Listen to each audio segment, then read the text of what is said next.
Momento histórico para o futebol brasileiro. Ronaldo Fenômeno, um dos maiores jogadores de todos os tempos, anunciou a operação para comprar o Cruzeiro. Bom, no primeiro momento, né, essa informação chocou todo mundo, né? Pareceu assim bem impressionante, bem surreal, mas prepare-se, porque a tendência, cara, é que isso vire moda aqui no Brasil. Uma moda que já nasce velha, diga-se de passagem, não é, pessoal? Eu falo isso porque lá fora, isso não é novidade há muito tempo. Na Inglaterra, por exemplo, um clube ter dono, né, é mais comum do que encontrar a Patixa fazendo compras no Manauara Shopping. Mas é como diz aquele velho e surrado ditado, não é, pessoal? Antes tarde do que mais tarde. E a pergunta que interessa aqui para a nossa paróquia é a seguinte: é possível utilizar o mesmo expediente? Ou seja, é possível vender um clube amazonense, principalmente um clube mais tradicional? A resposta é sim. Claro e com certeza. Isso passou a ser possível quando foi sancionada a lei do clube empresa no Brasil. Lei que foi aprovada em agosto deste ano e não agosto de Deus, como acontece, né, com a maioria das leis que ficam esperando por votação no Congresso Nacional. Com a aprovação da lei do clube empresa no Brasil, foi criado um tipo de estrutura societária específica para o futebol, né, a Sociedade Anônima de Futebol. Hoje os clubes, né, do formato que a gente conhece, eles são associações sem fins lucrativos. Cara, e essa lei, ela permite inclusive a figura do acionista majoritário, popularmente conhecido como dono da porra toda. Mas antes, não se esqueça, né? Tem uma coisa muito importante, né? Para que um clube seja vendido, antes disso, precisa convocar ali uma assembleia, né, cara, e votar essa situação, né? Porque não deixa de ser uma mudança no estatuto, né, do clube, né? Então é preciso primeiro mudar o estatuto, a configuração desse estatuto, para então permitir que seja feita essa venda, né? Uma venda, inclusive, que dentro dessa lei pode separar a parte social do clube do departamento de futebol também, pessoal, que é uma coisa bem interessante. E assim, quais são as vantagens e desvantagens desse tipo de negócio? Uma das vantagens de transformar um clube em empresa é que você afasta aquela figura do presidente picareta ou pombaleza. E também se livra daquela figura do diretor de futebol aventureiro ou amador, né? Aquele que não consegue, inclusive, fazer a inscrição de jogador no BID. E vamos combinar, né? Isso parece uma praga aqui no futebol amazonense. Eu mesmo vejo essas marmotas por aqui, cara, desde que Francisco Orellana chegou na área. Outra vantagem de transformar um clube numa empresa é o fim da politicagem. Cara, porque num clube tradicional, bicho, você tem que lidar com uma politicagem terrível, velho. Aliás, política no Brasil, pessoal, é aquela coisa que foi feita para não funcionar. Foi feita para não dar certo, né? Funciona quando os caras estão tratando de futebol. Isso aí, desse ano mesmo deu para ver que foi muito rápido aí. Votar o que tinha que ser votado.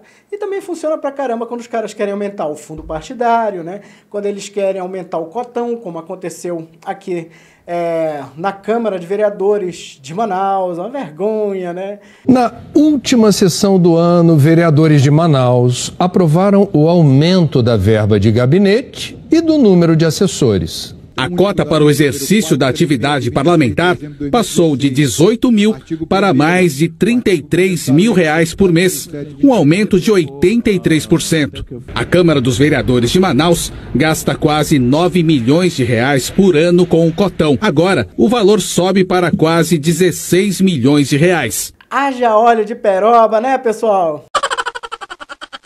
Pois é, e essa politicagem acaba indo para os clubes também, né, cara? Porque, cara, é conselho disso, conselho daquilo, diretor disso, diretor daquilo. Aí um diretor que tem uma chapa ali não gosta do outro, e aí tem aquelas eleições, puxada de tapete, aí quando um ganha, o outro fica fazendo aquela oposição destrutiva para que nada dê certo, nem parece que ele torce pelo clube. Enfim, é uma desgraça, cara, é uma desgraça. Sem contar que também, com essas estruturas todas que os clubes criam, né, você acaba tendo muito cacique para pouco índio. E é por isso que a coisa não vai para frente, é por isso que o futebol afunda, cara. E isso não é uma coisa específica de Manaus, não, no Amazonas, né? Fique bem claro, isso é uma coisa que contamina a estrutura toda do futebol brasileiro. Outra vantagem de um clube ter um dono, né, é que quando o cara tá colocando dinheiro, bicho, o zelo é maior, né? Porque ele tá colocando o dinheiro dele ali no negócio. E quando um empresário está colocando o seu dinheiro, lógico que o cara vai ficar de olho, vai cobrar, vai fazer um negócio ali, pelo menos a tendência é fazer um negócio ali melhor, né? Quando se trata de uma empresa, cara, o cara te cobra ali o recibo até do picolé que o cara chupou ali no T5. Agora, é claro, existem as desvantagens também, né? A gente aqui não é bobo de achar que não tem desvantagem nenhuma nesse sistema, porque elas existem. Transformar o clube numa sociedade anônima é uma saída para tudo? De forma alguma. Até porque não quer demais lembrar que uma sociedade anônima também, uma SA, também pode quebrar, cara. Principalmente se o cara tiver uma gestão ruim. Porque o fato de você transformar o clube numa SA não significa dizer automaticamente que, nossa, você vai ter uma gestão maravilhosa, uma gestão espetacular. Isso vai continuar sendo feito por pessoas e você tem que saber escolher bem quem vai fazer isso. Só que existem mecanismos, né, dentro da lei, inclusive, né, que obrigam que essa SA tenha mais transparência, né? Tem que prestar contas, né? Tem que publicar balanços, tem um monte de coisa que o clube vai ter que fazer e isso de alguma forma ajuda aí na questão da transparência.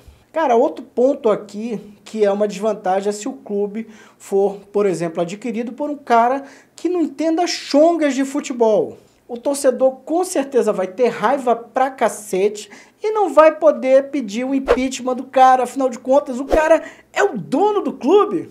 O clube é dele, né? Você não vai poder colocar o cara pra fora. Hoje, se você tem na gestão de um clube um presidente que é ruim, um diretor de futebol que manda super mal, aquele período dele lá no cargo, né, vai mudar quando mudar a presidência, quando mudar toda aquela coisa, quando tiver eleições. E no caso, quando você tem ali uma sociedade anônima, uma empresa, um dono, o cara vai ficar lá e você não vai poder fazer nada contra ele. Pode protestar, pode chiar, mas vai ficar nisso. Isso acontece na Inglaterra, inclusive, né? Outra coisa muito importante, pessoal, não é porque vai chegar um grupo investidor ou um investidor individual com uma pilha de dinheiro que as coisas também vão funcionar assim, de forma mágica, né? Até porque se dinheiro fosse tudo na vida, o PSG aí já tinha conquistado pelo menos a sua Champions League, né? Tem coisas que o dinheiro não compra. Mas vamos combinar, né? Quando você tem dinheiro para fazer grandes contratações, para montar grandes times, a chance ali de você ter êxito é bem maior. Ou pelo menos melhora bastante. Cara, e com certeza alguém nesse vídeo aqui vai perguntar: ô Leanderson, e por acaso alguém vai querer gastar dinheiro comprando um clube amazonense? Meu filho, minha filha, claro que sim, é claro que vai aparecer gente interessada. Esse ano mesmo, por exemplo, o empresário lá coreano apareceu ali interessado em comprar a sede do Rio Negro, ele já queria levar o clube inteiro, junto com a sede e tudo mais. Então, principalmente com essas equipes mais tradicionais, a chance de você atrair investidores, compradores, isso é uma coisa que, para mim, ela é real, cara, ela é real. E eu penso que esse interesse, ele não está restrito apenas aos clubes mais tradicionais da cidade. Pode acontecer, inclusive, com os clubes novos. Por exemplo, o Manaus FC hoje está na 3ª divisão. As pessoas já observaram que o clube tem um poder de atração ali, já tem um público, está formando, na verdade, um público ali cada vez mais fiel. Então, para o investidor, de repente, pode olhar e dizer assim: cara, vou comprar esse clube, vou fazer uma proposta aqui para o presidente, para os presidentes do clube, vou investir dinheiro porque eu quero colocar, de repente, o Manaus ali na 1ª divisão. Sim, isso pode acontecer, gente. Por exemplo, e se for interesse dos presidentes do clube, dos proprietários do clube, ganhar uma grana, recuperar o seu investimento, também pode fazer isso. E pode fazer também numa situação, de repente, quando não estiver, as finanças ali não estiverem tão boas, né? Mas é claro que a gente torce aí para não só o Manaus, mas os novos clubes também, como o Amazonas e o Manauara, eles possam ser cada vez mais bem-sucedidos e sustentáveis, né? Eu acho que o futebol precisa disso. Bom, e para terminar aqui, cara, o que eu penso do assunto, né? Vale a pena ou não vale a pena vender um clube, principalmente um clube tradicional do nosso estado aqui, para um grupo investidor ou mesmo um investidor individual? Eu penso que sim, eu penso que vale a pena. Principalmente se você olhar hoje a situação precária de alguns clubes aqui do futebol amazonense. Vou citar aqui, por exemplo, o Rio Negro, que é um dos clubes mais tradicionais do estado e que vive há anos ali num estado de penúria terrível. Vamos ser sinceros, pessoal, vocês acham que vai aparecer algum presidente com capacidade de, dentro da estrutura que o clube tem, fazer uma revolução, fazer o clube ganhar tudo daqui para frente? difícil acreditar nisso, né, cara? São mais de 20 anos aí sem ganhar um título na Série A, penando pra caramba. Tem outros clubes também com muitos problemas trabalhistas, com muitas dívidas. Então, se de repente pinta um grupo investidor ou um investidor individual a fim de fazer essa nave sair do pântano, né, a fim de colocar grana ali, a fim de fazer uma gestão inovadora, eu não vejo por que você não aceitar de repente uma proposta dessa. Porque também, né, cara, mediante ao quadro que está hoje, eu acho que cabe aquela máxima, né, da filosofia tiririca. Pior do que tá, não fica.